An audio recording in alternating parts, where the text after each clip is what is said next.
The base fell silent when the radar blip reappeared. It shouldn't have been possible. 6 aircraft had gone in. 5 had returned. The 6th had been declared lost 2 hours ago, wreckage confirmed by satellite over the Hindu Kush Mountains. The pilot, call sign Ember, was listed as KIA. Memorial services were being planned. Her locker had already been cleared. But now, at 1847 hours, something was painting on the scope, limping toward Bagram at 90 knots, trailing a debris field visible on infrared. The tower operator, a 22-year-old airman named Kowalski, stared at his screen like it was bleeding. His hand trembled over the radio transmit button. Possible contact bearing 270, 15 miles out. Squawking. Christ, it's squawking Ember's code. His voice cracked. The operations officer, Colonel Vance, a man whose face looked carved from stone and bad decisions, pushed him aside. He keyed the mic himself. Unidentified aircraft on approach vector. Identify yourself immediately. Nothing. Just the hiss of dead air and the slow, agonizing crawl of that radar return. Every eye in the tower turned to the western sky, now bruising purple with dusk. Vance's jaw tightened. Get me visual confirmation. Now. 2 F-16s scrambled, afterburners tearing holes in the twilight. Their pilots, call signs Reaper and Smoke, went full throttle toward the coordinates. What they found made Smoke forget to breathe. Tower Smoke, we have. Jesus, we have visual on an A-10. Repeat, visual on an A-10, but it's... His voice failed. Reaper took over, his tone flat, clinical, the way men sound when they're forcing themselves not to feel. Tower, the aircraft is catastrophically damaged. Left wing is half gone. Vertical stabilizer is shredded. We can see through the fuselage in 3 places. Hydraulics are streaming, no landing gear visible, no radio response, but the engine's still running. Silence. Then Vance's voice, quiet and cold. Is the pilot alive? Another pause. Reaper's camera feed flickered onto the operations center screens. 100 people saw it at once. The A-10 Thunderbolt, the Warthog, the ugliest and toughest plane the Air Force ever built, was flying on willpower and fumes. The canopy was cracked in a spiderweb pattern. The left side of the aircraft looked like it had been dragged through a scrapyard. And through the broken glass, barely visible in the dying light, was a helmet. A hand on the stick. Ember, flying, still flying. Major Kestrel Thorne had been written off before she ever sat in a cockpit, not because she lacked skill, not because she froze under pressure, but because she was a woman in a jet, which meant she had to be twice as good to be considered half as competent.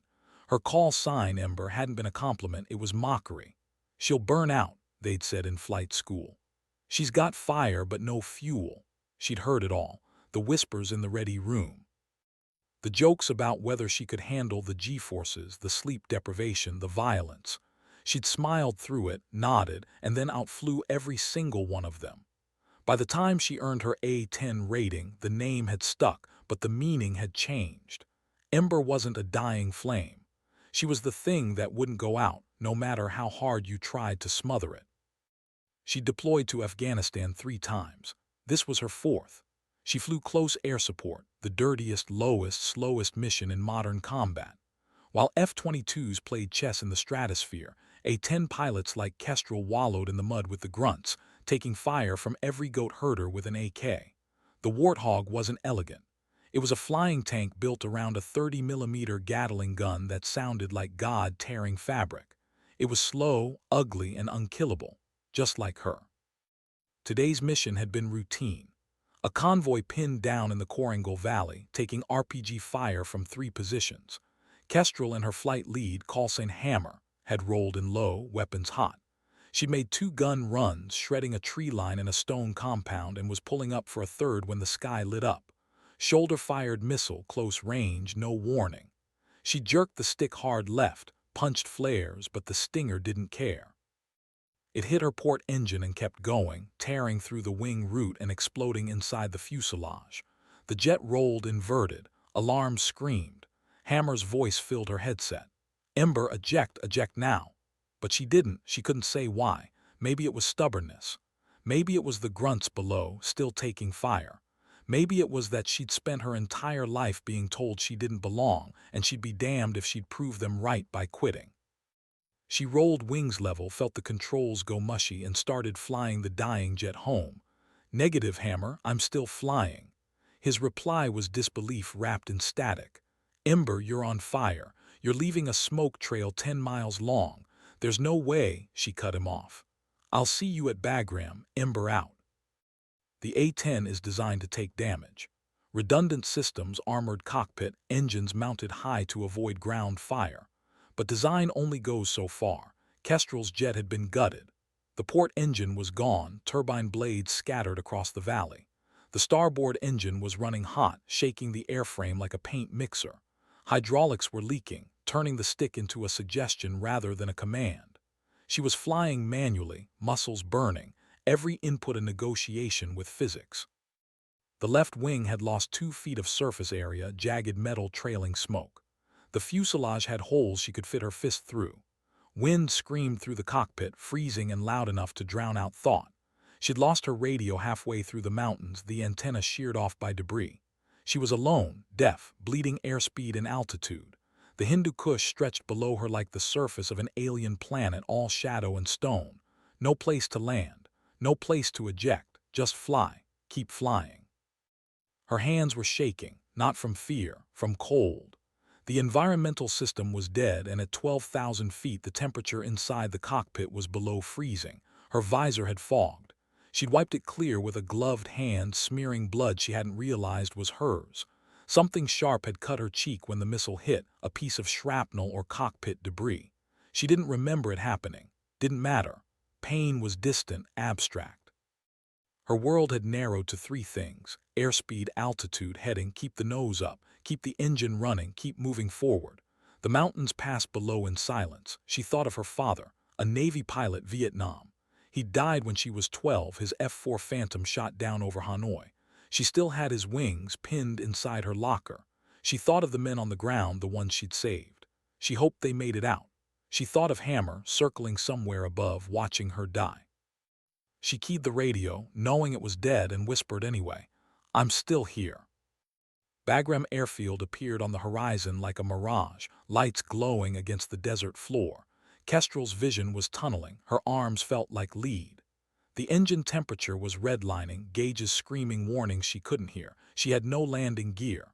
The hydraulics were gone. She'd have to belly it in, steel on concrete, and hope the fuselage didn't split open. She'd done this in simulators. Never for real, never with half a wing missing. The runway stretched ahead, long and straight and impossibly far. She adjusted her grip on the stick, felt the jet shudder, and began her descent. The A-10 dropped like a brick. No flaps, no slats, no way to bleed speed except to point the nose down and pray. The ground rushed up, wind tore at the airframe. She could see people on the taxiway now, emergency vehicles scrambling, foam trucks racing toward the runway. She was coming in too fast. She knew it. They knew it. Didn't matter.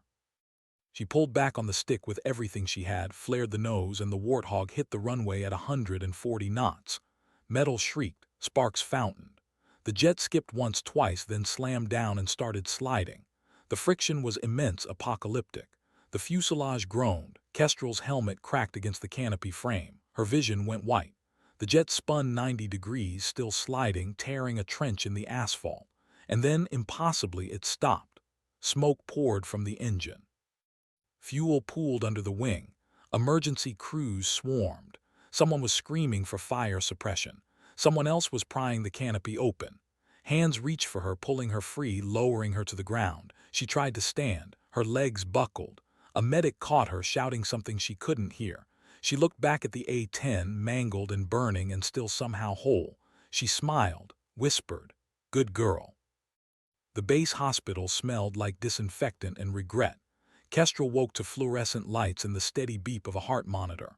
Her body felt distant, disconnected. Painkillers, probably. A nurse appeared, checked her vitals, and vanished without a word. Then Colonel Vance walked in. He stood at the foot of her bed, hands clasped behind his back, expression unreadable.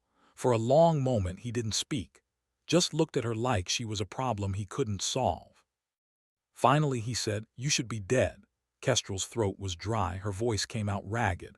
"I know, Vance shook his head. The aircraft was unsalvageable, structurally failed. The engineers don't understand how it stayed airborne. They're calling it a statistical impossibility. She closed her eyes. Tell them it's an A-10. A pause. Then Vance did something she'd never seen him do. He smiled.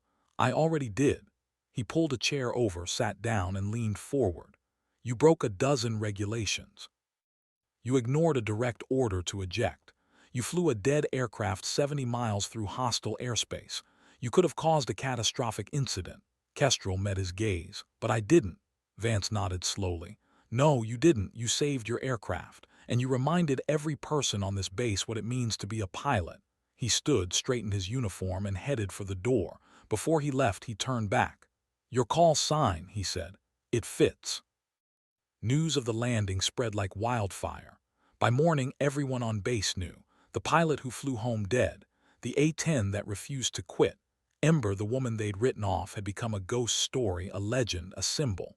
In the ready room, pilots who'd barely spoken to her before came by to shake her hand. Maintenance crews left notes on her locker. Grunts from the convoy she'd saved sent a bottle of whiskey with a message. You kept us alive. We won't forget.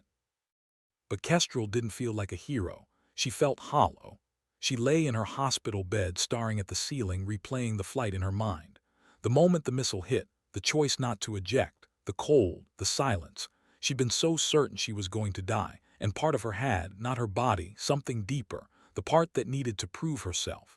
She'd flown 70 miles on a broken wing and landed a jet that shouldn't have flown at all. And now, in the quiet aftermath, she realized something. She didn't need their respect. She'd earned her own. That was enough. 3 days later, Kestrel was cleared to leave the hospital. Her injuries were minor lacerations, bruising, a mild concussion. Nothing that wouldn't heal. She walked out into the Afghan sun, blinking against the brightness, and found Hammer waiting for her.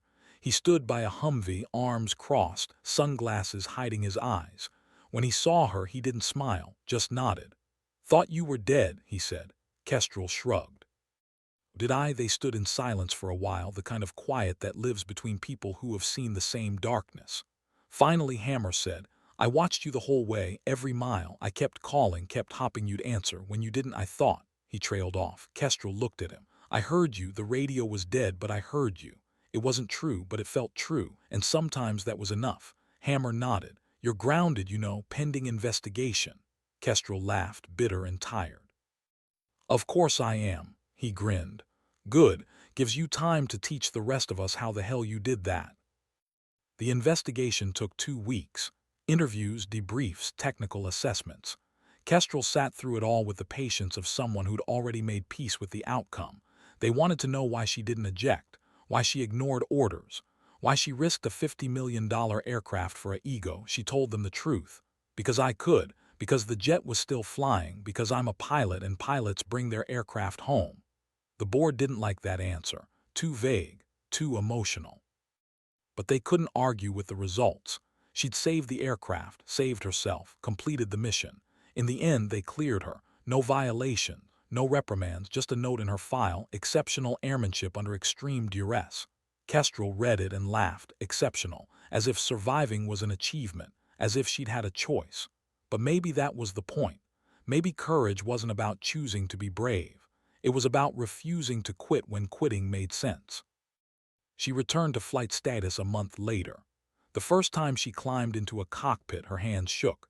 Not from fear, from memory. The smell of jet fuel, the weight of the helmet, the hum of the engine, it all came rushing back. The cold, the smoke, the certainty of death. She sat there for 5 minutes, breathing, centering herself.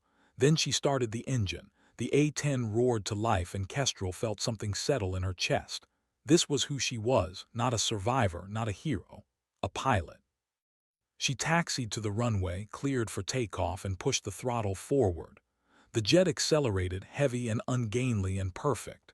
At rotation speed, she pulled back and the Warthog lifted into the sky. Kestrel climbed through the clouds, alone and free, and for the first time in weeks she smiled. The sky was hers. It always had been. Months passed, deployments came and went. Kestrel flew missions, trained new pilots, and slowly faded from the spotlight. The story of her impossible landing became legend, embellished with each retelling. Some said she'd flown with one wing. Others said the jet was on fire the entire way. Kestrel didn't correct them. Legends needed exaggeration. The truth was quieter, harder, less cinematic. She'd been terrified, she'd been lucky. She'd refused to quit, that was all. One day, a young pilot approached her, fresh out of training, eager and nervous. Her name was Lieutenant Rains, and she had questions. "Is it true?" she asked. "Did you really fly 70 miles with a dead engine and no hydraulics?" Kestrel looked at her, saw herself years ago, desperate to prove she belonged. She nodded. "Yes." Rains's eyes went wide. How? Kestrel thought about it, about the cold, the silence. The moment she decided not to eject, she said, "Because I didn't let the jet quit. And I didn't quit on myself." Rains became Kestrel's wingman. It wasn't official, but everyone knew. Where Ember went, Rains followed. They flew together, trained together, debriefed together. Kestrel taught her everything: how to read the sky, how to trust the machine, how to push past fear and exhaustion and doubt. "The jet will do what you tell it," she said one day, standing beside an A-10 on the tarmac. "But only if you believe it can." Rains nodded, soaking it in. "And if it can't," Kestrel smiled, "then you make it." They flew a mission that afternoon, close air support for a recon team in Helmand Province. Routine, low risk. But halfway through, Rains's engine started coughing. Oil pressure dropping, temperature spiking. She keyed the radio, voice tight. "Ember, I'm showing engine failure. I think I need to RTB." Kestrel's reply was calm, steady. "You're fine, it's a sensor glitch. Check your secondary gauge." Rains did. The secondary gauge read normal. She exhaled. "Copy. Continuing mission." Kestrel smiled to herself. "Trust the jet, trust yourself." The deployment ended. Kestrel rotated stateside, back to Nevada, back to the desert and the endless blue sky. She'd been flying for 12 years. She was 34. She'd survived 3 wars, 2 crashes, and a landing that defied physics. She was tired, not broken, just tired. She thought about getting out, taking a civilian job, teaching, consulting, anything that didn't involve being shot at. But every time she sat in a cockpit, every time she felt the engine rumble and the stick come alive in her hand, she knew she couldn't. This was who she was. Not Major Thorne, not Kestrel. Ember, the flame that wouldn't die. She stayed, flew training missions, mentored young pilots, became the person she'd needed when she was 22 and terrified and certain she didn't belong. And slowly, quietly, she built a legacy, not of medals or headlines, but of competence, of resilience, of refusing to be anything less than she was. Years later, a documentary crew came to the base. They were making a film about women in combat aviation, and they wanted to interview Kestrel. She agreed reluctantly. They set up cameras in a hangar, an A-10 parked behind her, and asked her about the landing, about the flight, about what it felt like to fly a dead jet home. Kestrel thought for a long time. Then she said, "It felt like the only choice I had, not because I was brave, because I was too stubborn to quit."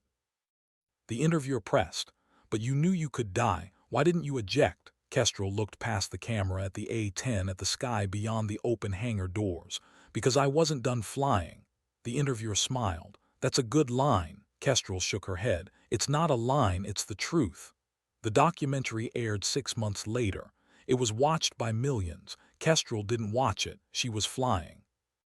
On her last flight, Kestrel took an A-10 up alone. No mission, no objective, just her and the jet and the sky. She climbed to 20,000 feet, leveled off, and looked out at the world below.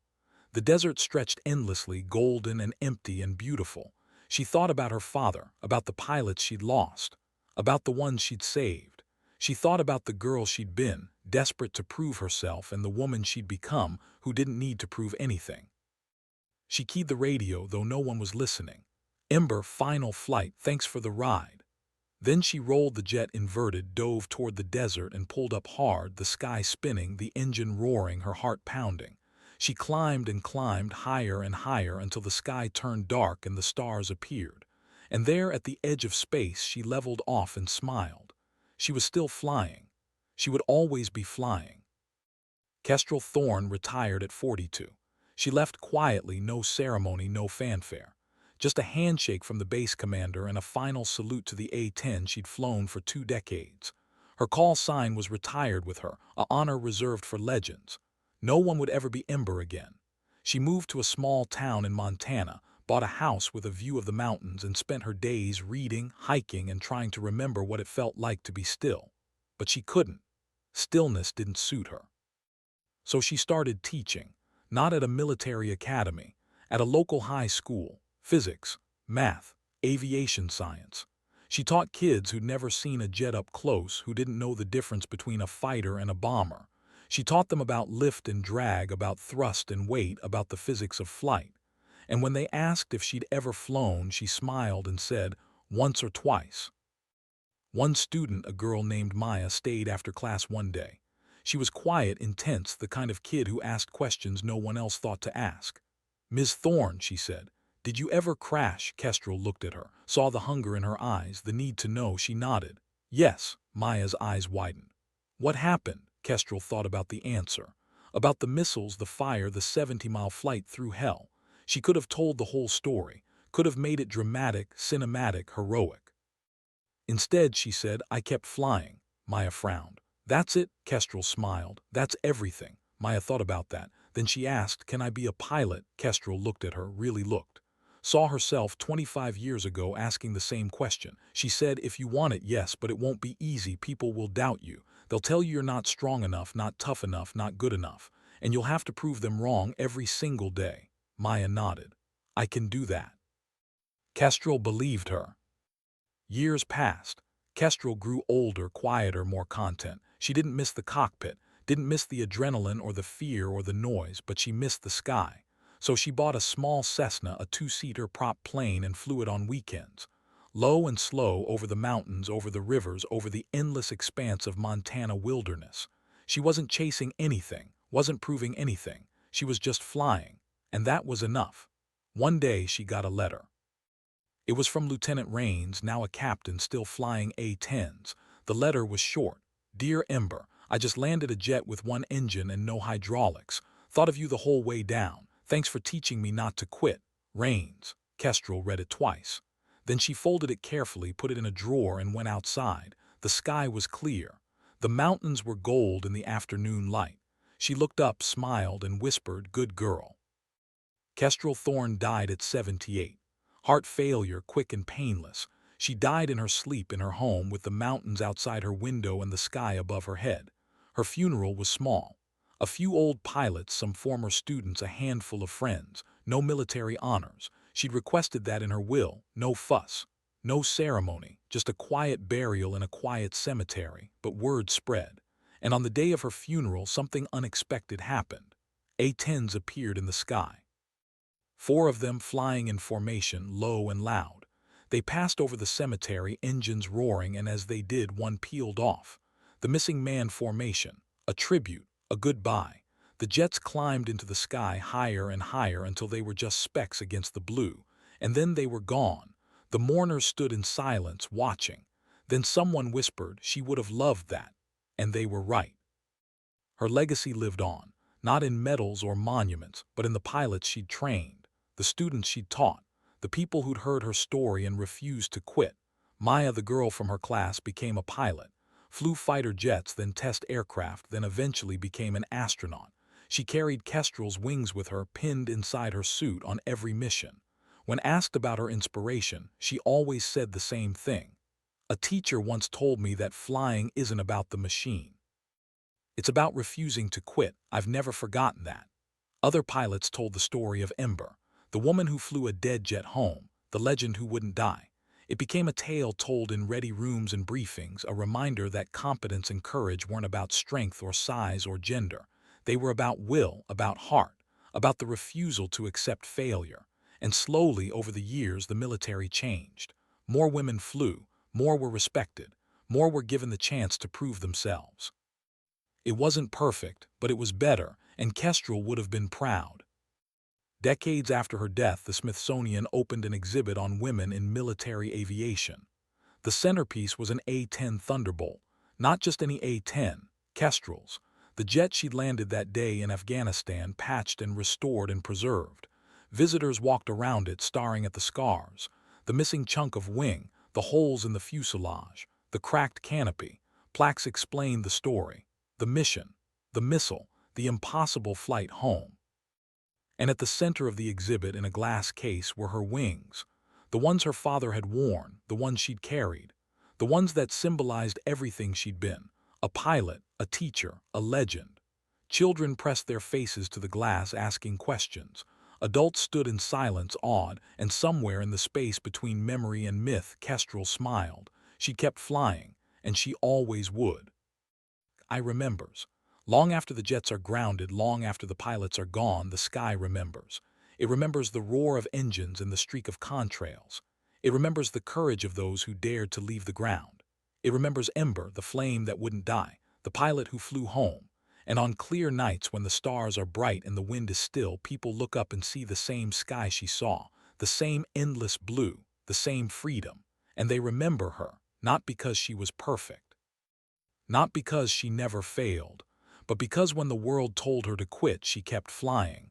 That's the story. That's the legacy. That's the truth. Ember didn't just survive. She showed the world what it meant to refuse to die. And that, more than any medal or any monument, is immortality.